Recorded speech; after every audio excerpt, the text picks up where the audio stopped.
you wake up, you hit a button, light appears.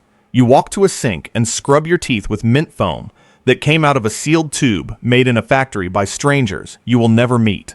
You swallow caffeine measured down to the milligram. Maybe you take a vitamin. Maybe an allergy pill. Maybe something for your stomach. Maybe something to help you focus. Maybe something to calm you down later. Maybe something to make you sleep. Then you put on a smell you chose from a shelf, because somewhere along the way, your culture decided that clean should smell like mountain rain, eucalyptus, or a vaguely expensive cedar forest that never existed. Now take it all away. No tube, no coffee machine, no amber bottle with a childproof cap, no tiny white tablet that promises relief in 20 minutes, no label, no dosage chart, no pharmacist, no may cause drowsiness.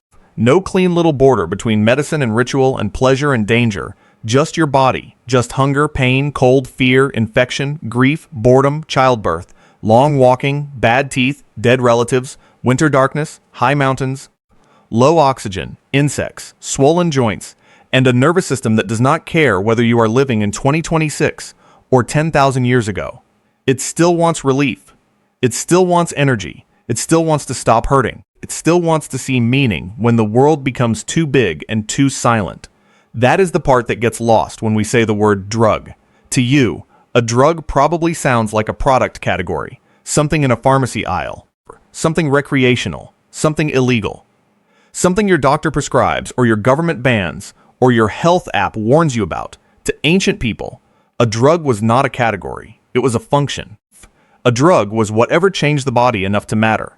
Clean didn't mean smelling fresh. Clean meant not rotting. Strong didn't mean having visible abs. Strong meant surviving another day with too little food. Sleep didn't mean optimizing recovery. Sleep meant being unconscious without dying. And sacred did not mean symbolic. Sacred often meant chemical. So when we talk about prehistoric and ancient drugs, we are not talking about colorful hippie posters and modern vice packaged in old-timey clay jars. We are talking about human beings learning, often by trial and error that must have killed plenty of people, how plants, fungi, smoke, fermentation, and alkaloids could push the body across thresholds, into less pain, into more energy, into trance, into anesthesia, into communion with the dead, into total disaster. And part of the reason scientists hesitate to recreate some of these substances exactly is because ancient people were not using purified, standardized, laboratory-clean compounds. They were using variable plants, seasonal chemistry, unknown doses, mixed preparations, and ritual settings that changed the experience completely. Sometimes the power was in the molecule, sometimes it was in the method, sometimes it was in the dose, and sometimes the difference between a cure and a coma was basically one bad handful. So let's flip the lens all the way around. Instead of asking which ancient drugs looked most exotic, let's ask what they actually did for the bodies that used them. Mouth, hunger, breath, pain, sleep, vision, grief, ecstasy, endurance, transformation. Because once you do that, the weird people are not them, it's you. Number 1. Beat the first one doesn't start in the bloodstream. It starts in the mouth. BETEL, not pretty, not elegant, not subtle. BETEL chewing stains the mouth red. The spit can look almost bloody. Teeth darken. Saliva thickens. The whole thing, to modern eyes, can seem messy, harsh, almost alarming. If you saw it without context, you might think something had gone medically wrong. But this is exactly the trap. You are judging by appearance. Or ancient users were judging by function. BETEL quid usually involved arecanut, BETEL leaf, and lime. Sometimes other ingredients joined in. Chew it, and the chemistry changes. You get stimulation, warmth, alertness, a bodily shift. Not the clean vertical blast of an energy drink, but a denser, rougher kind of activation that lives in the mouth, jaw, gut, and nerves all at once. And we now have direct biomolecular evidence that people in Bronze Age Thailand were using it around 4,000 years ago. Not just vague folklore, not just maybe those seeds were nearby. Actual chemical traces in dental calculus, ancient plaque, which is one of those wonderfully disgusting archaeological gifts because plaque hardens and preserves tiny chemical stories long after flesh is gone. Gross didn't mean bad. Gross meant useful. That's a rule you have to keep learning in the ancient world. Think about what a quid like this does in a society without your modern comforting little stack of stimulants. No espresso shot, no nicotine gum, no canned cold brew, No pre-workout powder with a neon label and a cartoon wolf screaming on the front. If you have long hours of labor ahead of you, if social ritual matters, if the substance also marks identity, maturity, hospitality, or status, then what you are chewing is not a bad habit in the modern sense. To them, BETEL wasn't gross red spit. It was portable chemistry, and that redefinition matters. Because modern culture trains you to sort body-altering substances into fake, clean boxes. Medicine here, drug there, food somewhere else. But ancient people often lived in a fuzzier, more honest world. The same substance could be social, medicinal, ceremonial, practical, and mildly intoxicating all at once. BETEL is a perfect example. It sits in the mouth like a ritual toolkit. Stimulant, social signal, appetite nudge, bodily comfort, identity marker. You chew it, and your body feels less like a heavy object, and more like something activated. And that brings us to a second ancient trick that also depended on your mouth, but pushed the idea even further. Norbert 2. COCA. Now modern brains hear that word and go straight to a white powder, a nightclub bathroom, and a crime documentary voiceover. But that is your world talking over theirs. To ancient Andean people, coca was not a processed modern narcotic identity. It was a leaf, chewed, shared, traded, valued, sometimes restricted, sometimes ritual, sometimes practical, sometimes all of that together. And the oldest evidence for coca chewing in Peru may go back around 8,000 years.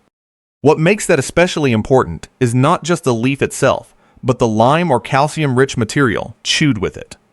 Because the trick was chemical, the additive helped release more of the leaf's active alkaloids. That means people were not merely tasting a plant.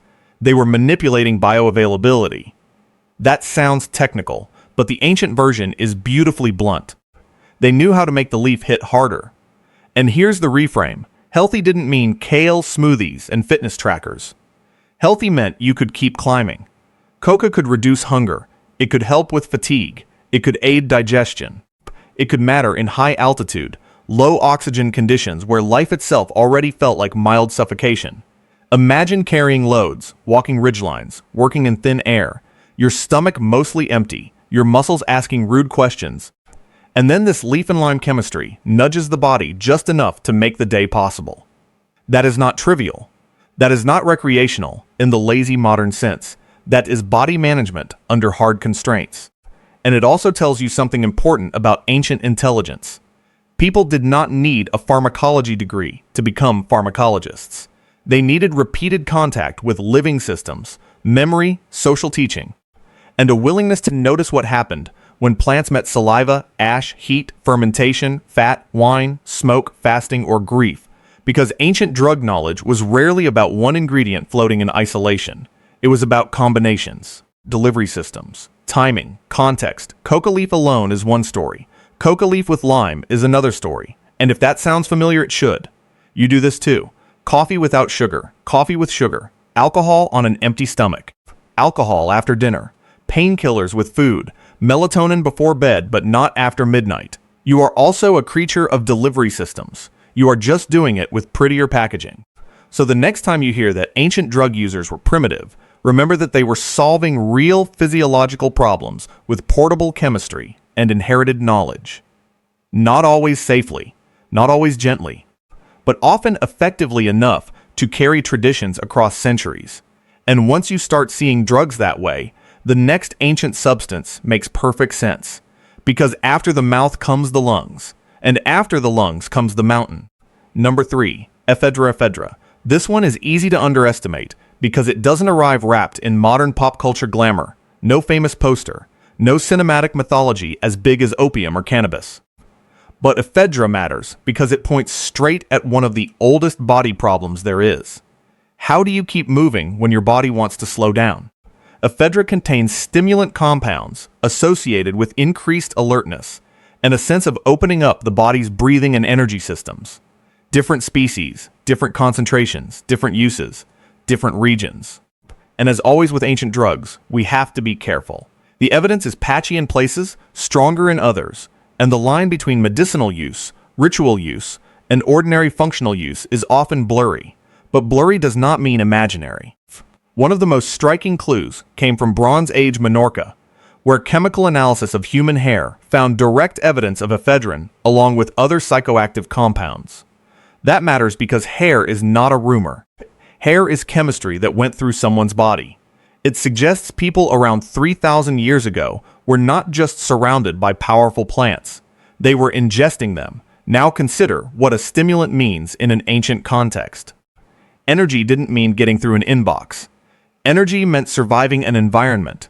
Breathe didn't mean taking a mindfulness class. Breath meant not collapsing on a slope, not fading during travel, not losing alertness when the world around you was physically demanding and often unforgiving. And here's where the reverse lens gets sharper. In the modern world, people often treat stimulation as suspicious unless it comes from normalized sources. Coffee is civilized. Energy drinks are maybe trashy but still normal. Prescription stimulants are medical. Plant stimulants from prehistory? Suddenly that sounds dangerous, feral, exotic. But that is cultural cosmetics. Your morning stimulant is just socially approved ancient logic wearing machine-made clothes. You want the same thing they wanted, a body that can do more than it felt able to do 10 minutes ago. This is why ancient drug stories matter. They reveal that so many of our modern needs are not modern at all. Focus, endurance, relief from fatigue, appetite control, altered consciousness. We didn't invent those needs. We inherited them. What changed was not the body's wish list. What changed was the supply chain. And that becomes even more obvious when smoke enters the picture, because the next drug is famous now. But in the ancient world, it may have felt less like leisure and more like a doorway. Number 4. Cannabis. Cannabis. Today, cannabis carries a giant cloud of modern baggage, politics, legality, medicine, wellness branding, gummy cubes with childish flavors and deeply adult ambitions, endless arguments about whether it makes you creative, lazy, anxious, peaceful, annoying, or all four by lunchtime. But travel back to around 2,500 years ago, high in the Pamir Mountains at the Jerzunkel Cemetery, and the picture changes. Researchers found chemical evidence in wooden braziers suggesting that mourners were burning cannabis during funerary rituals, and not just any cannabis. The chemistry suggested relatively high levels of THC compared with ordinary wild forms. Sit with that for a second. The mountain is cold. The graves are real. People have come from different regions. Trade routes cross nearby. The dead are present in the only way the dead ever are, which is by not being there while somehow filling the whole place. Stones heat in the brazier. Plant matter burns. The smoke changes the air. The air changes the people. To them, smoking wasn't chilling out. It was engineering a threshold. That's the redefinition. High didn't mean goofy. High meant somewhere between this world and another one. And because the site is tied to burial ritual, the smoke may have been part of mourning, communication, memory, or collective transformation. Not private escapism, not lazy evening, a social rite, a chemistry of grief. You can feel how different that is from the modern stereotype. Same genus of plant, entirely different emotional architecture. This is one of the weirdest things about ancient drugs. The molecule can remain familiar while the meaning changes completely. We think meaning is decoration. It isn't. Meaning changes dose, expectation, fear, ceremony, posture, even how the body interprets sensation. That does not mean ancient people were immune to bad trips or confusion or dependence or misuse. Of course they weren't. They were human. But it does mean our categories travel poorly across time. If you handed a modern edible to a Pamir mourner, it would not just be the wrong product. It would be the wrong world. And you can push that even further. At Tel Arad in the ancient Near East, residue analysis on an altar showed cannabis mixed with animal dung to help it heat in a ritual setting. That is another reminder that ancient drug use often involved technique we would never guess on our own. Clean didn't mean sterile. Clean meant effective. Useful smoke did not have to look pretty. Sacred fire did not have to smell nice. This is where a lot of modern people lose the thread. We are so used to the aesthetic of safety that we forget how recently it became normal. Ancient chemistry often came wrapped in dung, ash, bitterness, red spit, and dirty stone. If it worked, it worked. And if the purpose was to alter consciousness around death, then pleasant branding was not exactly the point, which takes us from smoke to something softer, heavier, and more dangerous in a quieter way. Something built not for speed, but for surrender. Number 5. Opium. If cannabis can feel like a doorway, opium feels like a hand on the back of the neck pressing downward. Pain fades. Edges blur. Warmth spreads. Wakefulness loosens. The world stops scratching at you with quite so many sharp little hooks. That is why opium became one of the most enduring substances in human history. Not because ancient people were decadent caricatures reclining in painted rooms, but because pain, grief, and insomnia are ancient too, and the archaeological evidence keeps getting stronger. At a late Bronze Age burial site in Tel Yehud, chemical traces of opium were found in vessels from the 14th century BCE, including imported pottery associated with the poppy, which means we are not just guessing from pretty flower motifs. We are finding the drug itself in a funerary context. To them, relief didn't mean pain management plan. Relief meant fewer hours of agony. Imagine tooth pain in a world before dentistry as you know it, childbirth in a world before epidurals, surgery, crude and rare as it was, bone injuries, internal illness, sleeplessness during grief. The body can only scream for so long before it wants mercy. That is what makes opium so understandable. Maybe disturbingly understandable. You don't need a lecture to know why humans love this plant. You just need one truly bad night. And that is also why recreating ancient opium practice is so complicated. Not only because opium is powerful, addictive, and variable, but because ancient use may have lived at the intersection of medicine, trade, religion, and death ritual. Was it for the mourners, for the dead, for priests, for pain, for trance, for all of it? The evidence suggests multiple possibilities, which is exactly what you should expect. Ancient people did not separate their worlds the way we do. A burial ceremony could also be pain relief. A medicine could also be a sacrament. A trade good could also be a route into ecstasy. And there is a darker reframe here. Safe did not mean harmless. Safe meant familiar enough to risk. That might be the single most ancient definition of drug safety there is. You did not need it to be perfect. You needed it to be predictable enough. But what happens when the drug is not predictable enough? What happens when the line between medicine and poison becomes so thin that the whole point is balancing on it? That's where the next family of substances lives. And this is where ancient drug culture gets truly unnerving. Number 6. The nightshades, Henbane. Related tropane-rich plants, the chemical neighborhood of atropine and scopolamine, the stuff that can soothe, sedate, derange, blur, dry, and absolutely wreck your sense of reality if the dose tips the wrong way. This is not the warm softness of opium.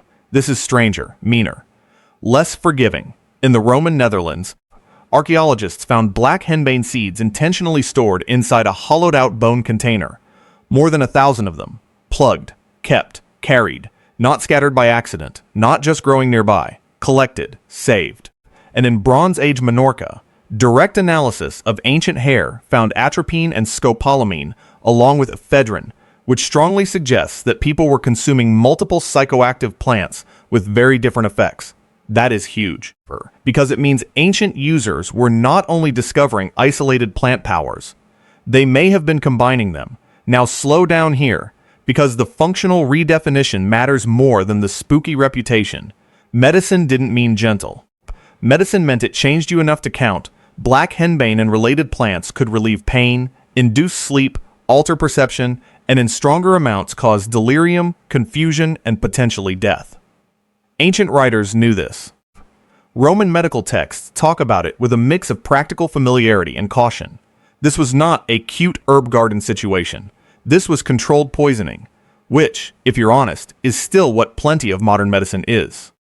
Controlled poisoning sounds dramatic, but chemotherapy, anesthesia, even many everyday drugs depend on a dose range where too little does nothing and too much does something terrible.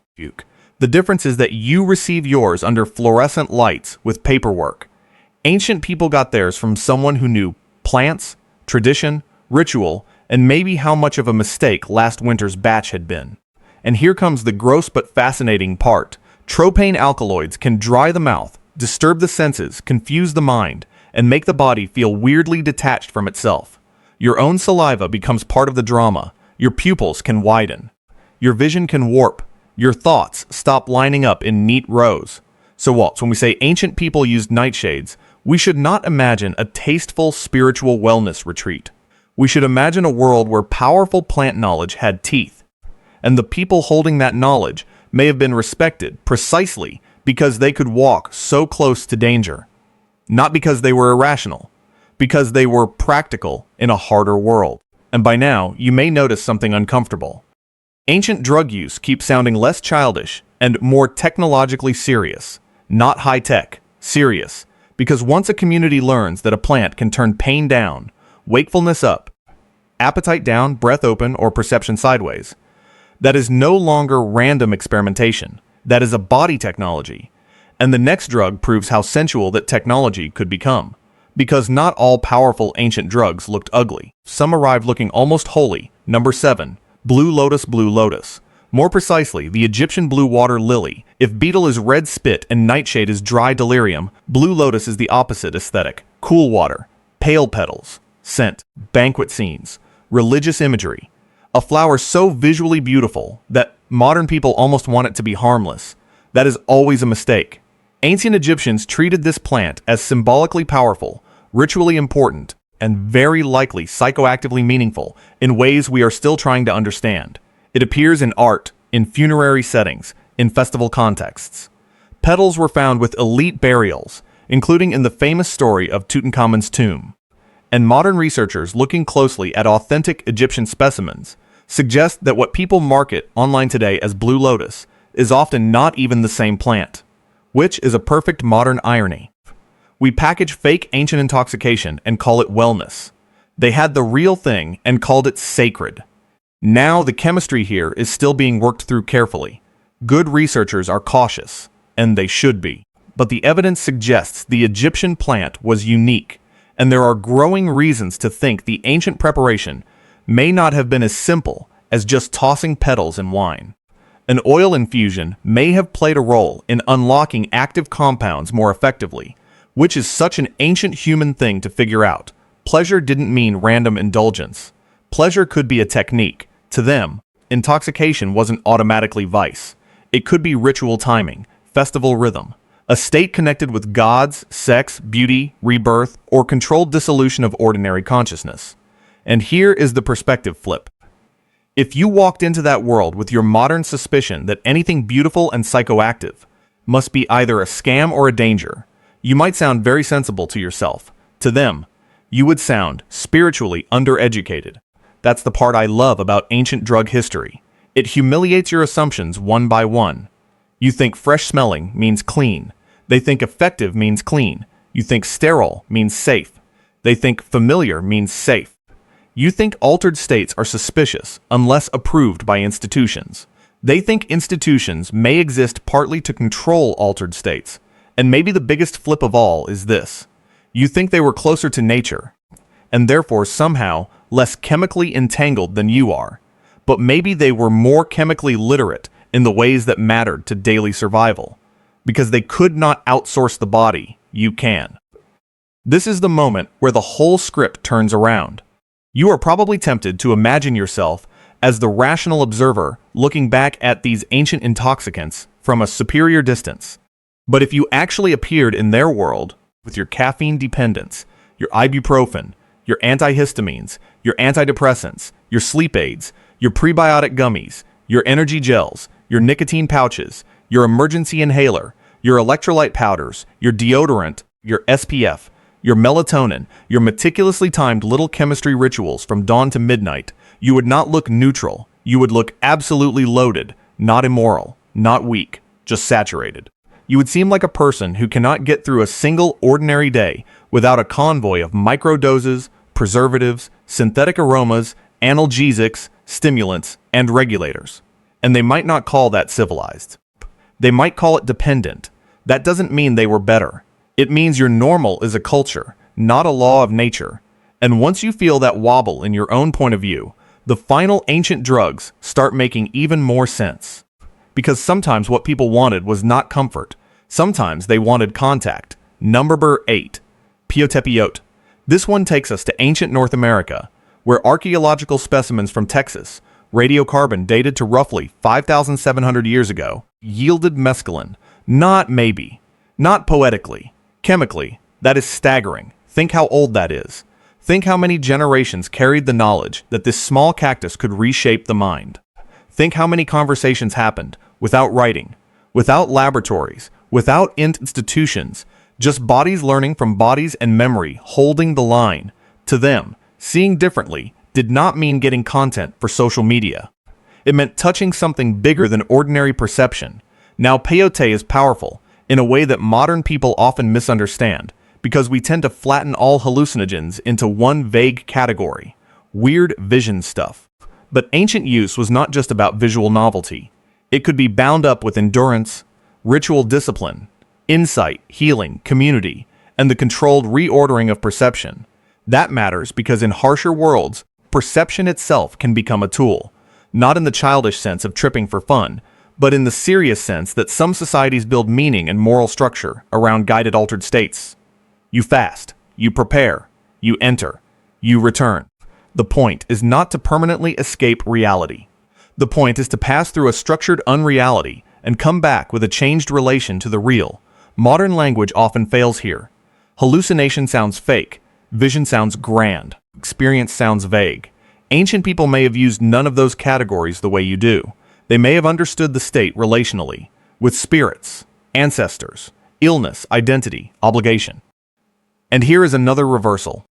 You may think the peyote user is the one behaving strangely, but put you in a silent desert night, without your screens, your noise, your constant notifications, your climate control, your playlist, your snack drawer, your background entertainment, and suddenly, it is your unaltered modern consciousness that starts to look fragile, restless, unable to sit still in the dark, unable to metabolize silence without distraction.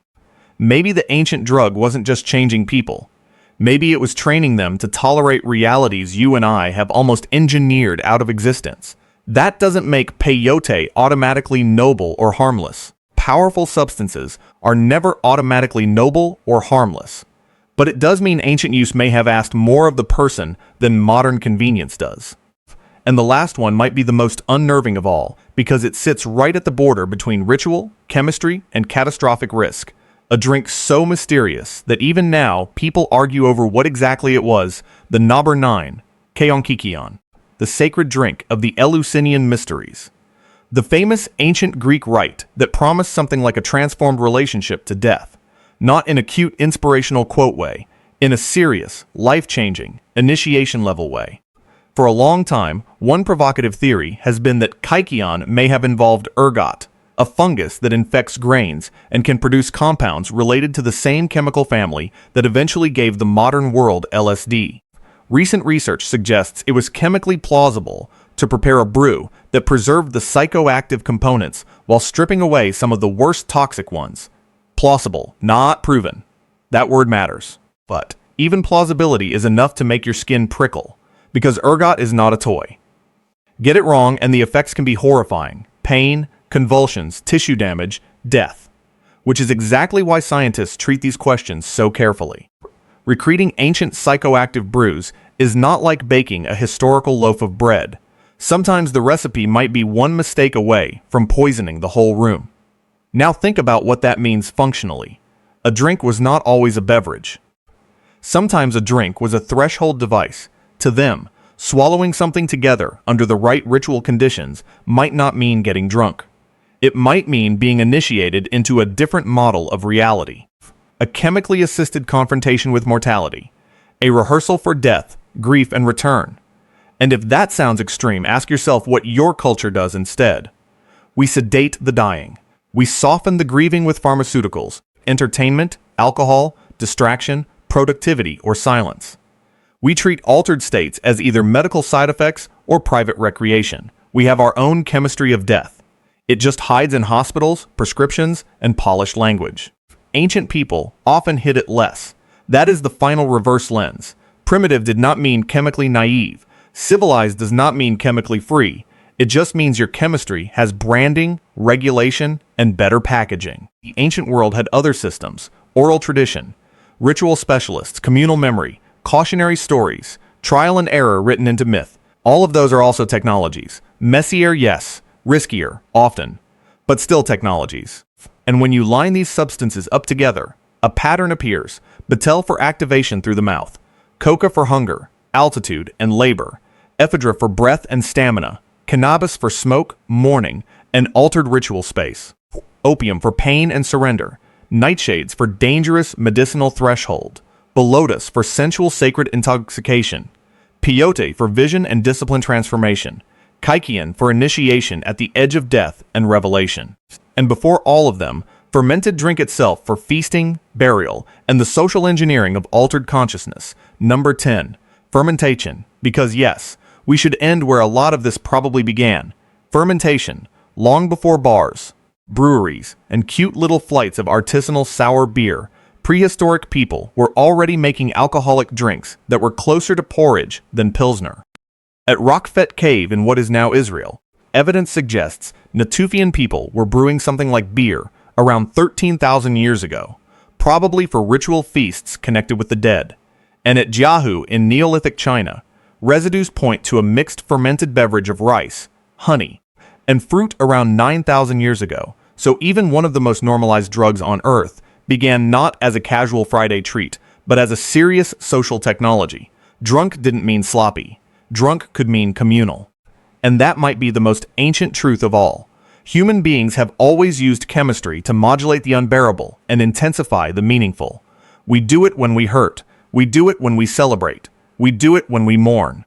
We do it when we want to work longer, feel less hungry, sleep despite pain, or stand closer to God's ancestors' visions and whatever else we suspect is waiting just outside ordinary consciousness. The substances change. The packaging changes. The stories change. The body doesn't change nearly as much as we pretend. And maybe that is why these drugs feel so unsettling when you look at them honestly. Not because ancient people were bizarre, because they were recognizable. They chewed for focus. They smoked for ritual. They drank for transformation. They sedated pain. They stimulated effort. They experimented with thresholds. They lived inside bodies that made demands, and they answered those demands with whatever chemistry they could trust, fear, inherit, or survive, which, if we are being honest, is exactly what you do too. You just get your thresholds in a brighter wrapper. So were these prehistoric and ancient drugs powerful? Absolutely. Some were powerful because of the molecule itself, some because of the preparation, some because of the ritual setting, some because the line between effective and fatal was so narrow that knowledge became a kind of social power all its own. And yes, some are still hard for researchers to recreate safely because the same substance is often not the same at all once you account for species, contamination, heat, ash, fat, lime, fermentation, concentration, and ancient context. But the bigger lesson is not that the past was crazier than the present. It's that the present is just the past with better branding and cleaner countertops. So the next time you hear the phrase ancient drug, don't imagine a primitive mistake. Imagine a person trying to solve a body problem before your world existed. Imagine cold fingers, bad teeth, thin air, morning smoke, crushed seeds, a cup passed hand to hand, a flower steeped in oil and wine, a leaf tucked into the cheek, a fungus feared and revered, a cactus button carried for generations, a red spit stain on the ground, a lock of hair preserving chemistry for 3,000 years, a grave where the dead and the altered living shared the same night air. And then look back at your own morning, your alarm, your toothpaste, your coffee, your pill, your scent, your evening gummy, your little calibrated rituals of staying upright. You are not standing outside drug culture. You are standing inside your version of it. That's the real flip. Ancient humans were not failed moderns learning how to become us. They were already fully human, doing what humans do, building cultures around the management of pain, energy, appetite, sleep, ecstasy, fear, and death. The substances were never just substances. They were agreements. Agreements about what counts as healing, what counts as danger, what counts as a proper altered state, what counts as sacred enough to risk or useful enough to repeat. And once you see that, normal starts to dissolve, because normal is just chemistry that your culture has chosen not to notice.